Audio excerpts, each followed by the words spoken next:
Sa padayon nga paningkamot sa gobyerno nga masulbad ang dugay ng issue sa power supply sa Siquijor, usa ka hinungdanong lakang ang gihimo pinaagi sa opisyal nga pagbisita ni President Ferdinand R. Marcos Jr. sa probinsya kaniadtong Hunyo 11, 2025. Gitutukan sa iyang pagbisita ang pag-assess sa kasamtang nga kahimtang sa enerhiya ug mga pagpangita og dugang solusyon alang sa kalambuan sa tibuok isla. Ang Bureau of Fire Protection Siquijor Province ubos sa mando ni Fire Inspector Roderick S. Hamarolin, caretaker, acting municipal fire marshal, nagdeploy og personnel alang sa seguridad ug kaluwasan sa maong high-profile nga kalihukan. Gideploy ang mga kabumbiruhan, fire trucks, quick response teams, ug medical responders sa mga tinud-anay nga estratehikong lokasyon. Lakip na ang palibot sa Siquijor Island Power Corporation ug sa Pulang Yuta Oval ang designated landing area sa gisakyan nga helicopter sa opisyal nga delegasyon. Sa laing bahin, aktibo usab nga mipartisipar ang BFP Siquijor sa Brigada Eskwela 2025, usa ka inisyatiba sa Department of Education nga nagtumong sa pagpangandam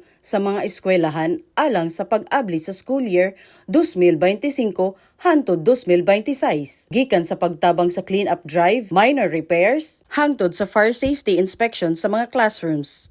Gipakita sa BFP ang ilang suporta sa edukasyon ug sa kahimtang sa kaluwasan sa mga kabataan. Pinaagi sa ilang kooperasyon sa DepEd ug mga lokal nga tunghaan, gisiguro nga ang mga pasilidad sa edukasyon luwas gamiton ug ang kahimtang andam sa tanang oras. Ilang gi-monitor ug gi-assess ang kahimtang sa lugar aron masiguro nga ang tanang aspeto sa seguridad masunod. Ang presensya sa Bureau of Fire Protection naghatag og dugang nga kasiguraduhan sa publiko ug ang ilang aktibong partisipasyon usa ka timaan sa ilang dedikasyon sa pagpanalipod sa kinabuhi ug kabtangan. Tungod niini, ang tibuok kalihukan milungtad nga luwas, malinawon ug organisado nga nagpakita sa panaghiusa sa lokal nga kagamhanan ug mga ahensya sa nasyonal nga pagserbisyo sa katawhan. Alang sa BFP TV, madasigon alang sa kaluwasan sa publiko, kini si FO3 Luzel E. Humawan.